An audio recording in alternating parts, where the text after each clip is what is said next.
Hey everyone. So excited to be up here today and talking to you, everybody. We're calling this session is what I like to call a Clickstream data for the store. It's kind of measuring in-store media and similar to e-commerce sites, and also using that behavior to activate on it. So wanted to talk a little bit about how we might do that and some of the different use cases. But before we get on, I just want to take a quick second to introduce ourselves and our backgrounds. So Bianca. Hi everybody, I'm Bianca, Senior Insight Director at SMG. You've actually already heard from some of my colleagues today, and you're going to hear from a few more of them. The way I like to describe us is we're the guys who were doing retail media before it was fashionable. And actually, looking at the room, I think there's a few people in this room who can relate to that and have been in this industry for many a year. So my role at SMG is to work with a team of analysts who understand the effectiveness of commerce marketing or retail media. I've been at SMG for 8 years, and although more recently we are looking to evaluate a lot more digital, initially our primary objective was understanding the performance of in-store. So really looking forward to talking to you about that a little bit more today. Great. And Naomi? And then, hey everyone, thanks for having me. My name's Naomi, I'm a data science manager at LiveRamp. So if you haven't heard of LiveRamp, we are a data collaboration solution for brands in the market who want to be able to activate and measure on their first-party data. So coming at it from a slightly different angle than purely just retail media, but helping brands connect any sort of first-party data they have into places like social. My team in particular is very focused on measurement. So we are lucky enough to be able to work with some of the biggest social media platforms in the market, thinking TikTok, Pinterest, Snapchat, Spotify, and Meta, taking their exposure logs and then matching them into retail data to quantify that. So yes, sitting more broadly than retail media is we'll help quantify campaigns that are happening on broad reach, not just retail targeted, but yeah, really interested to see how these new data sources could change what we're doing as well. That's great.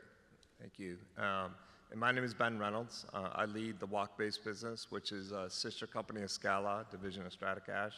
It's an analytics and AI company.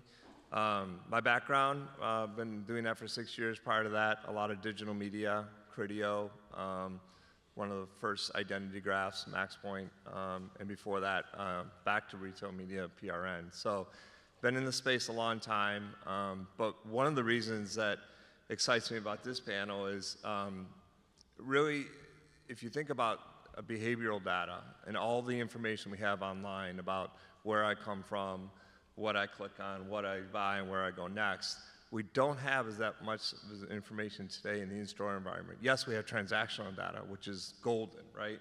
But what about the pathing in store, the dwell time, where they started, where they went next? Did that behavior change based on in-store behavior?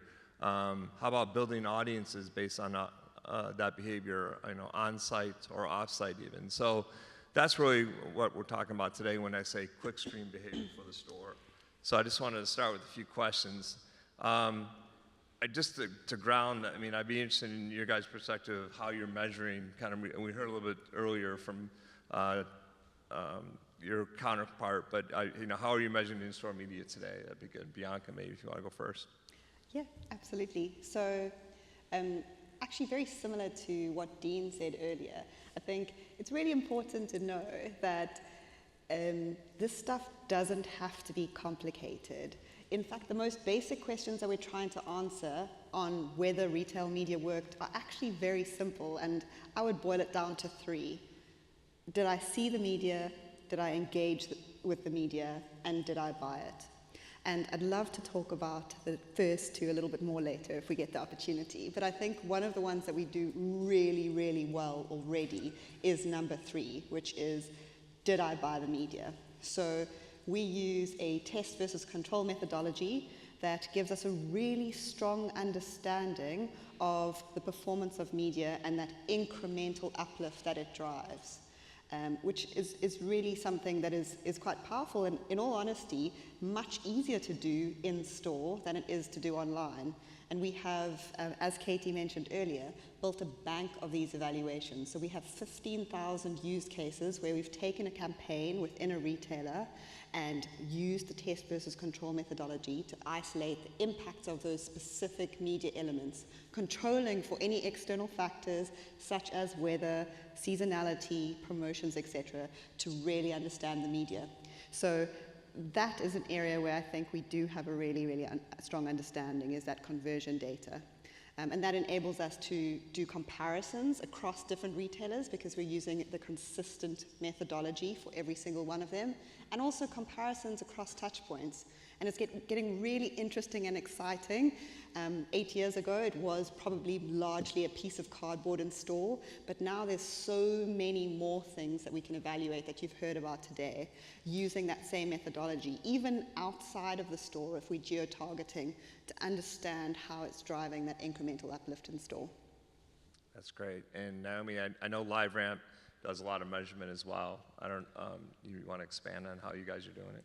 Yeah, so I guess Bianca's definitely the key player in the in-store. What we do is kind of from a different angle. We're taking exposure logs from those platforms. We're creating those test and control methodologies, and we're able then to match users that have been exposed across different social, walled garden touch points into what they're doing using, collaborating with loyalty data. So again, using those test and control methodologies, but instead of looking at different in-store formats, we're looking at, say, different frequencies that people might be operating on, or different, whether they're using influencers or branded content and all of that kind of stuff, and how that essentially drives a sale. Excellent. What other types of data would be beneficial in your guys' roles, especially when it comes to in-store media? I'll start with Bianca. I think going back to those 3 questions, Yeah. So we said that we've already done a really good job with answering the did I buy it? The first 2 questions, did I see it and did I engage with it, are where I think there is still opportunity. So first of all, did I see it? That comes down to impressions or creating an opportunity to see. So right now on Plan Apps, we do use transactional data to use that alongside sort of metadata like aisle penetration, etc., to understand what the estimated impressions would be for a specific campaign. We've actually tested that using sort of the counting approach, where we're counting everyone who goes into the store. And it is a really good proxy. It is giving us a very good indication of the estimated impressions a campaign can give. But I think there's a real opportunity for us to go even deeper with this. So understanding every single shopper that has walked into the store, understanding a little bit more around how that changes across day of week, time of day, and then moving on to the engagement part, if we're able to understand a little bit more around what that shopper journey looks like across the store, so where are those shoppers stopping and where are they spending a little bit more dwell time, etc., the kinds of things that you would be able to get from online easily, like engagement metrics such as clicks, dwell time, or even adds to basket. Having a little bit more of that understanding in the in-store landscape is going to be really powerful. Yeah, that's great. And Naomi, we talked about this before, because you have your own identity graph and how you're able to cross platforms, and the retailer has the possibility of matching kind of their in-store behavior to their loyalty program. So perhaps you can expand on a way of how LiveRamp would leverage that data. Yeah, I think in a number of different ways. So today we're obviously very lucky that we're one of the few companies that gets access to this log level data from the socials, and we also get to work with some of the best loyalty providers in the UK to get that granular transaction data. So we have all the concepts of like how people are shopping the category, historical data, what they actually go on to buy. Essentially what we're doing is then able to match, okay, someone saw that ad on a Saturday, they then went onto store on Wednesday and bought.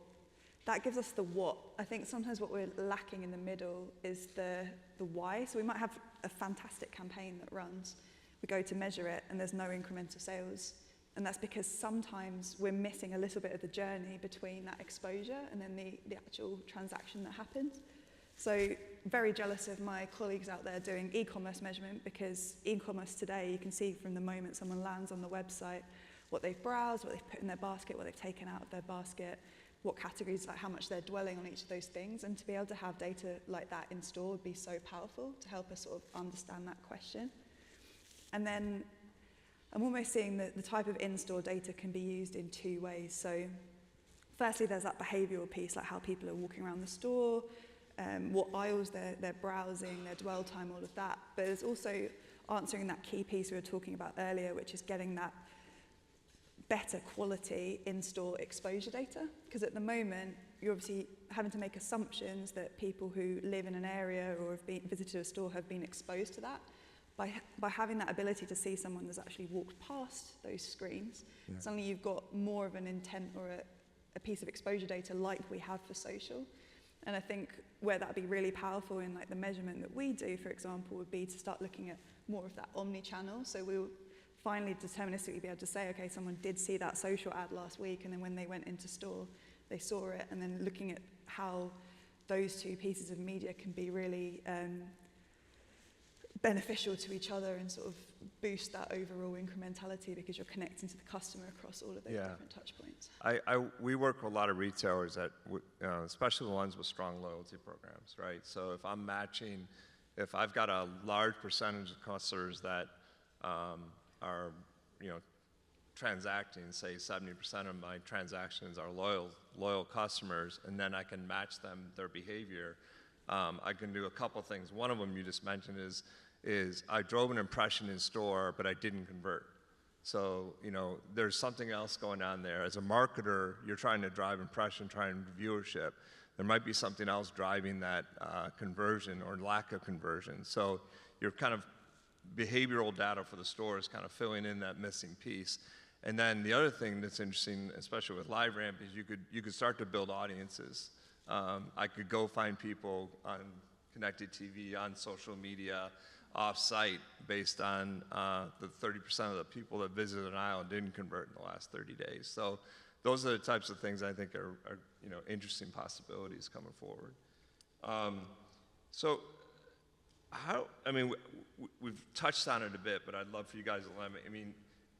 If you had this data, widely scaled, how would you guys use it to maybe improve in retail media networks and in-store data?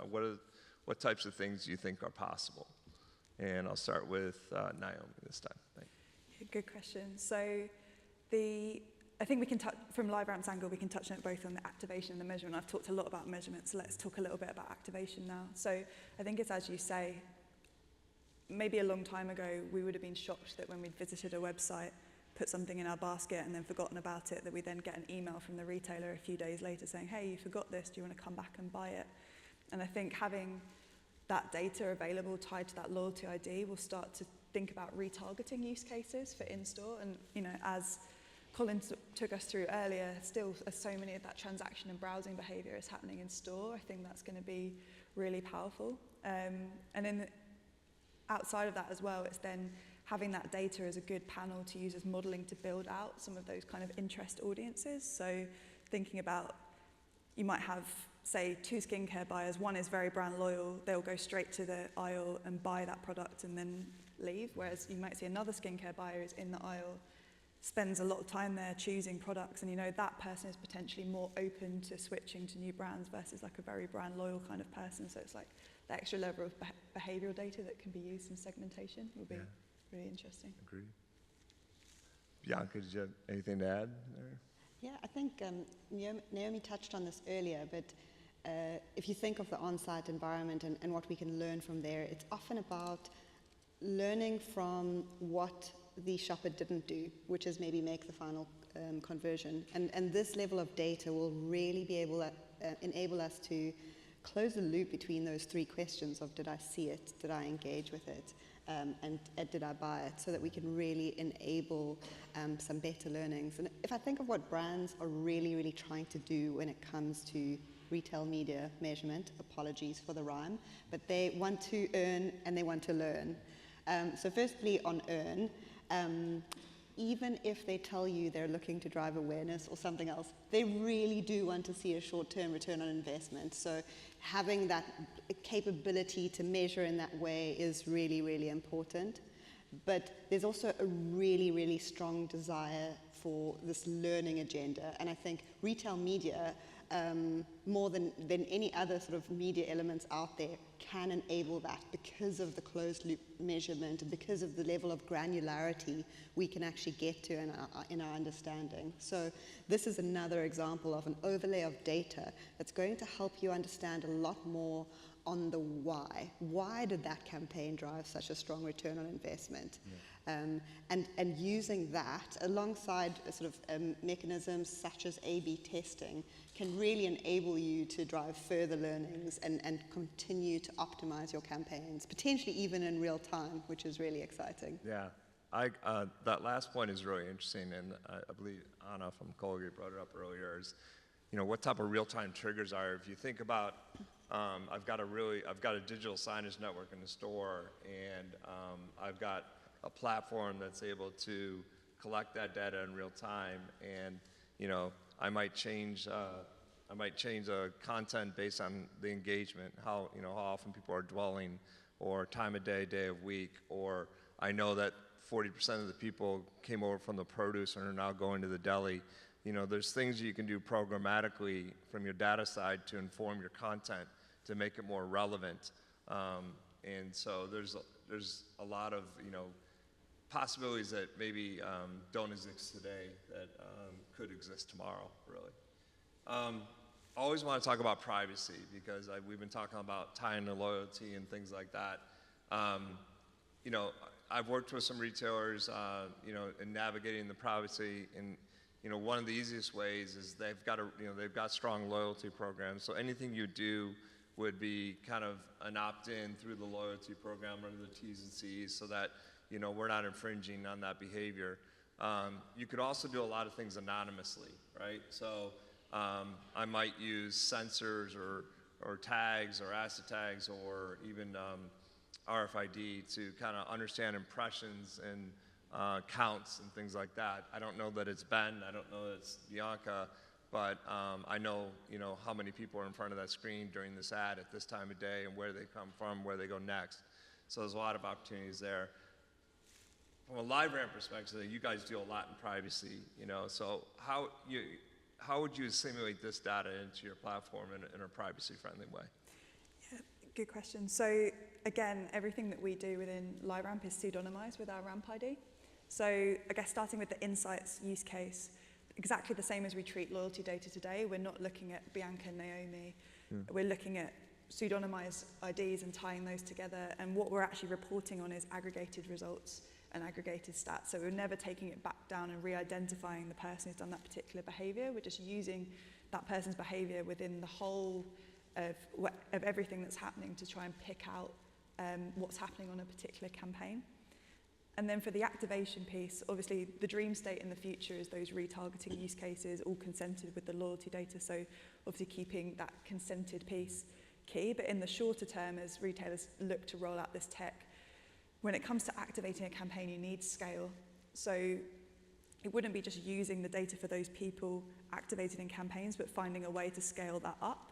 So it could be, for example, treating the people who are being tracked through the store as a panel, and then modeling that behavior to see what they look like more broadly. So, women of a certain age who live in a certain area tend to behave like this, so we can treat that cohort of people similarly. So, yeah, I think there's different ways to approach it, and it kind of depends on how the retailer themselves is implementing privacy and the privacy policies that they have. But regardless of that, I think there's always use cases for the data that can be done in a privacy-safe way.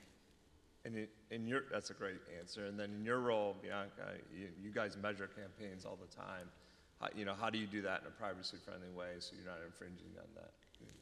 I can assure you that every single piece of data that we work with has been anonymized to an inch of its life, thanks to Naomi and a lot of the partners that we work with. And I think, having worked with a lot of retailers, one thing that I feel very confident in the UK environment especially, is that the customer is always very much at the heart of the decision-making process, and very, very much protected. So to your point, opt-in is going to be really, really important here, and it's going to be about only targeting customers who want to be part of this experience and journey and be sort of said, target me, I'm interested in hearing what you have to offer, and I'm interested in getting more personalized ads. So really confident that that if we can do this in the same sort of way that we're activating anything else that comes with first-party data, it's going to be a privacy-centric solution. Great, great. So the last question, then we'll go to open it up, is we usually get questions about how do you do this? I mean, you know, there's probably what's the platform look like? And I'll answer the first part. You know, if you caught Chris Regal's presentation right before lunch, he talked a lot about the signals coming from the store and using sensors and you know, different types of measurement encounters and things like that. Those are the types of signals that could be used to build a platform and collect the data like this. You know, what's different about online is that we actually do have to, we would, just like you would do on the screen, you have to put hardware in the store. But once that's hardware set up, it can collect data anonymously until a point, you know, the retailer decides to match it against their loyalty program. The mobile device is also possible. So if the, you know, if the retailer, if you have an app and you can collect the mobile ad ID through that, there's a lot of possibilities there. You know, I don't know how many people work with LiveRamp today, but you know, what was interesting when I was at your ramp up show in February, there was some great, three different retailers talked about how they work with social media like Pinterest or Facebook to match their data collectively, right? So it might be CVS, Pinterest has come together to match their data to then activate with a brand collectively. How do you see in-store behavior kind of adding to that? I mean, it maybe just technically walk through the process of how that might work. Yeah, so I guess the difference with this kind of data versus the typical retail data that we have today is obviously retail data is big, but Clickstream data is really big. So coming at it from like the data science angle, probably the first thing we'll need to do is make sure all of that really granular data you have for all of those touch points is first taxonomized and made into a way that's actually usable for most brands. So again, we've talked about the dwell time, but it's like making audiences that are usable for the brand, so having that first layer.